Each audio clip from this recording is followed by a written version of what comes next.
అందరికీ నమస్కారం. SBI talks channel స్వాగతం. మిత్రులారా, చాలామందికి సిఎస్సి అంటేనే క్రేజ్.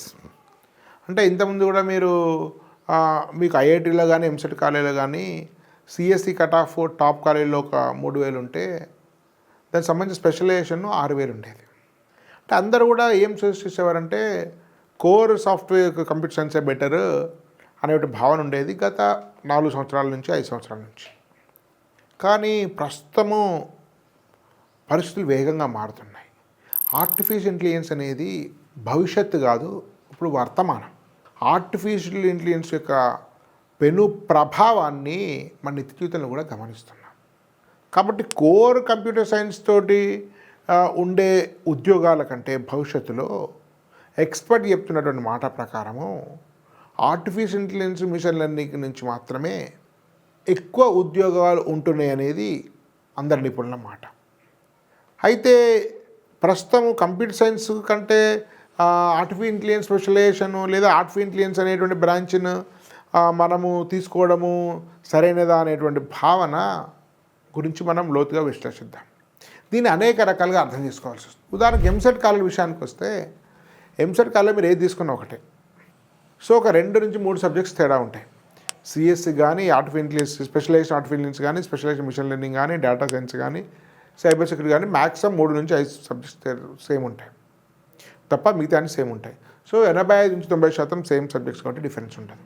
ఒకవేళ కోర్ సిఎస్సి తీసుకున్నా కూడా ఎలక్టివ్స్లో మీరు సైబర్ సెక్యూరిటీ తీసుకోవచ్చు, మిషన్ లెర్నింగ్ తీసుకోవచ్చు, ఆర్టిఫిషియల్ ఇంటెలిజెన్స్ తీసుకోవచ్చు, ఐఓటీ తీసుకోవచ్చు. కాబట్టి అన్ని కోర్సులు ఒక రకంగా ఒకటే. మీరు ఎలక్టివ్స్ని మార్చుకున్నట్టయితే అన్ని కోర్సులు ఒకటే. కాబట్టి మిత్రులారా, మీరు కాబట్టి ఎంసెట్ విషయానికి వస్తే మీరు సిఎస్సి తీసుకున్నా, ఏఐ తీసుకున్నా ఎలాంటి విషయం లేదు. మీరు మంచి కాలేజీలో మీకు వచ్చే ర్యాంకు ఏ స్పెషలైజేషన్ కూడా మంచి కాలేజ్ చూస్ చేసుకోండి. ఒకటి. రెండవది, మీరు సిఎస్సి కోసం కింది కాలేజీకి దిగకండి. అంటే ఇప్పుడు ఉదాహరణకు సిబిఐటీలో సిఎస్సి రావడం లేదు, మీకు సైబర్ సెక్యూరిటీ వస్తుంది. కోకరాగ రంగాలలో సిఎస్సి వస్తుంది. అప్పుడు మీరు సిబిఐటీలే సిఎస్సికి వెళ్ళండి, మీకు సైబర్ సెక్యూరిటీకి వెళ్ళండి. మీకు బీవీ రాజులో మీకు ఐటీ వస్తుంది. ఐఏఆర్ ఏరోనాటికల్ ఇంజనీరింగ్ కాలేజీలో సిఎస్సి వస్తుంది. బీవీ ఆర్ఐటీలో ఐటీకి వెళ్ళండి. కాబట్టి మీరు సిఎస్సిలో ఏదైనా ఒకటే విధంగా భావించి మంచి కాలేజ్ తీసుకోండి ఎంసెట్ విషయంలో. ఇంకా మీకు ప్రైవేట్ యూనివర్సిటీస్కి వస్తే కొంత డిఫరెన్స్ ఉంటుంది. మీకు విట్ కానీ, మణిపాల్ కానీ, అమృత కానీ, కామెడికలలో కొంత మేర మీకు అడ్వాన్స్ స్టాఫ్ ఉంటుంది. సో దానిలో కూడా పెద్ద డిఫరెన్స్ ఏమి ఉండదు. మీకు దానిలో ఏం చేస్తారంటే మీకు ఏ తక్కువ స్లాబ్ వస్తే అది తీసుకోండి. అవన్నీ మీకు వెబ్ ఆప్షన్ ఎంపికలో మీరు తక్కువ ఫీ తోటి ఎట్లా చేయాలనే విషయం మీద ఎస్బీఐ టాక్స్ ప్రతిష్టాన్ మీకు గైడ్ చేస్తుంది. కావాల్సిన మెంటర్షిప్ తీసుకోండి. మీకు స్క్రీన్ మీద నెంబర్కి ఫోన్ చేయండి. డిస్క్రిప్షన్లో ఎస్బీఐ టాక్స్ లింక్ ఉంది. మీకు ఆ మెంటర్షిప్ తీసుకునేటువంటి ప్రక్రియను మీకు లైవ్లో గైడ్ చేస్తారు. అంటే మీకు ఉదాహరణకు విట్ తీసుకుంటే 3వ స్లాబ్లో మీకు సిఎస్సి వచ్చి 2వ స్లాబ్లో సైబర్ సెక్యూరిటీ, ఐటీ ఇట్లాంటి కోర్సెస్ వస్తే 2వ స్లాబ్ ఇవే తీసుకోండి. అమృత కోయంబత్తూరులో మీకు ఇంటర్నెట్ ఆఫ్ థింగ్స్ వచ్చి స్పెషల్ సిఎస్సి ఇంటర్నేషనల్ వచ్చి, మీకు బెంగళూరులో సిఎస్సి వస్తే కోయంబత్తూరులో సిఎస్సి ఇంటర్నెట్ ఆఫ్ థింగ్సే తీసుకోండి. మీకు క్యాంపస్ కానీ స్లాబ్స్ కానీ ఇంపార్టెంట్ సేమ్ వచ్చినప్పుడు. అదే ఐఐటీలో కూడా ఉదాహరణకు ఐఐటీ హైదరాబాద్లో 500 చిల్లర మీకు కంప్యూటర్ సైన్స్ కట్ ఆఫ్ ఉంటే ఆర్టిఫిషియల్ ఇంటెలిజెన్స్ 700-800 ర్యాంక్ ఉండే general cut off. So maybe ఒక 20 to 30% తేడా ఉంది సిఎస్సికుని ఏఐ వీటికి. కాబట్టి మిత్రులారా, మీకు ఐఐటీ లాంటి విషయంలో కొంచెం రాడికల్ ఐడియా అనుకోకపోతే సిఎస్సి వదిలేసి ఆర్టిఫిషియల్ ఇంటెలిజెన్స్ తీసుకుంటే బెటర్ అనేది అనేక మంది నిపుణులతో మాట్లాడిన తర్వాత నాకు ఏర్పడినటువంటి అభిప్రాయం. మీకు అనేక ఐఐటీలో ఉన్నాయి. మీకు ఐఐటీ జోధ్పూర్లో ఉంది, ఐఐటీ మండీలో డేటా సైన్స్ ఉంది, ఐఐటీ జోధ్పూర్లో ఆర్టిఫిషియల్ ఇంటెలిజెన్స్ డేటా సైన్స్ ఉంది. న్యూయర్ ఐఐటీస్లో చాలా వరకు ఆర్టిఫిషియల్ ఇంటెలిజెన్స్ ఇట్లాంటి కోర్సెస్ ఉన్నాయి. మీకు ఎన్ఐటి వరంగల్లో data science, maths and computing ఉంది. మీకు డేటా సైన్స్ కోర్సెస్ ఎన్ఐటి సూరత్కల్లో ఉన్నాయి. సో మీకు సిఎస్సి బదులు కానీ ఆర్టిఫిషియల్ ఇంటెలిజెన్స్ ఐఐటీలనేమో స్పెషలైజేషన్స్ లేవు, గుర్తుపెట్టుకోండి. మీకు విట్, మణిపాల్, అమృత, కామెడికే, ఎంసెట్లనేమో సిఎస్సిలో స్పెషలైజేషన్స్ ఉన్నాయి. సపరేట్ కోర్సెస్లో కొన్ని ఉన్నాయి ప్రైవేట్ యూనివర్సిటీలో, మీకు విట్ట మణిపాల్ వాటిల్లో ఆర్టిఫిషియల్ ఇంటెలిజెన్స్, డేటా సైన్స్ అట్లా ఉన్నాయి. మీకు సిఎస్సి స్పెషలైజ్ సెంటర్లో 3-4 పేపర్లు తేడా ఉంటాయి. సపరేట్ అది ఉంటే అది తీసుకోవచ్చు మీరు.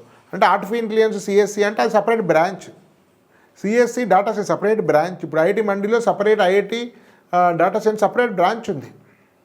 మీకు జోధ్పూర్లో ఆర్టిఫిషియల్ ఇంటెలిజెన్స్ డేటా సైన్స్ ఉంది. IIT Hyderabad B Tech artificial intelligence ఉంది. ఇట్లా ఉంటే సపరేట్ చాలా తేడా ఉంటుంది. సిఎస్సికును మీకు ఆర్టిఫిషియల్ ఇంటెలిజెన్స్ డేటా సైన్స్ కానీ కనీసం 50% పైన తేడా ఉంటుంది. అదే స్పెషలైజేషన్లో డేటా సైన్స్ ఆర్టిఫిషియల్ ఇంటెలిజెన్స్ ఉంటే 10% తేడా ఉంటుంది. కానీ ఐఐటీలో కూడా మీరు నిజంగా సాఫ్ట్వేర్ మీద ఆర్టిఫిషియల్ ఇంటెలిజెన్స్ మీకు ఇంట్రెస్ట్ ఉంది, మీ కెరీర్ దానిలో ఉన్నట్టయితే సిఎస్సి కంటే ఆర్టిఫిషియల్ ఇంటెలిజెన్స్ అనేది చాలా చాలా బెటర్. మళ్ళీ చూస్తే ఎంసెట్లో ఏదైనా ఒకటే బెటర్ కాలేజ్ చూసుకోండి. ప్రైవేట్ కాలేజ్లో బెటర్ స్లాబ్, బెటర్ క్యాంపస్ చూసుకోండి. ఐఐటీలో మాత్రం స్పెషలైజేషన్ బెటర్. అంటే ఒకవేళ నా కొడుకు అడ్మిషన్ తీసుకోవాల్సి వస్తే ఒకవేళ ఐఐటి హైదరాబాద్లో కంప్యూటర్ సైన్స్ వచ్చి ఐఐటి హైదరాబాద్లో మీకు ఆర్టిఫిషియల్ ఇంటెలిజెన్స్ వస్తే నేను ఇప్పుడున్న పరిస్థితుల్లో ఆర్టిఫిషియల్ ఇంటెలిజెన్స్ తీసుకుంటాను. 5-6 ఏళ్ల క్రితం అయితే నేను కూడా సిఎస్సి ఆప్ట్ చేసేవాడిని. ఉదాహరణకు నా చిన్న కొడుకు ఐఐటి మండిలో కంప్యూటర్ సైన్స్ అయిపోతే కంప్యూటర్ సైన్స్ చదివినాడు, కానీ చేసే జాబ్ ఆర్టిఫిషియల్ ఇంటెలిజెన్స్. దానివల్ల ఆర్టిఫిషియల్ ఇంటెలిజెన్స్ తీసుకున్నట్టయితే ఇంకా మెరుగైనటువంటి పరిజ్ఞానం ఉంటుంది కదా.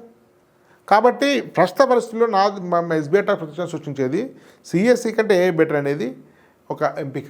ఒకవేళ మంచి టాప్ కాలేజీలో మీ ప్రీమియం కాలేజీలో సిఎస్సి రాకపోతే మీకు ఆర్టిఫిషియల్ ఇంటెలిజెన్స్ కోసము డేటా సైన్స్, మిషన్ లెర్నింగ్ సంబంధించినటువంటి advance curriculum, advance coaching training కోసం నెక్స్ట్ వే వాళ్ళు 10 కాలేజీతో టైపర్, 10-12 కాలేజీతో టైపర్ హైదరాబాద్లో, విజయవాడలో, విశాఖపట్నంలో, బెంగళూరులో కూడా తెలుగు వాళ్ళ కోసము.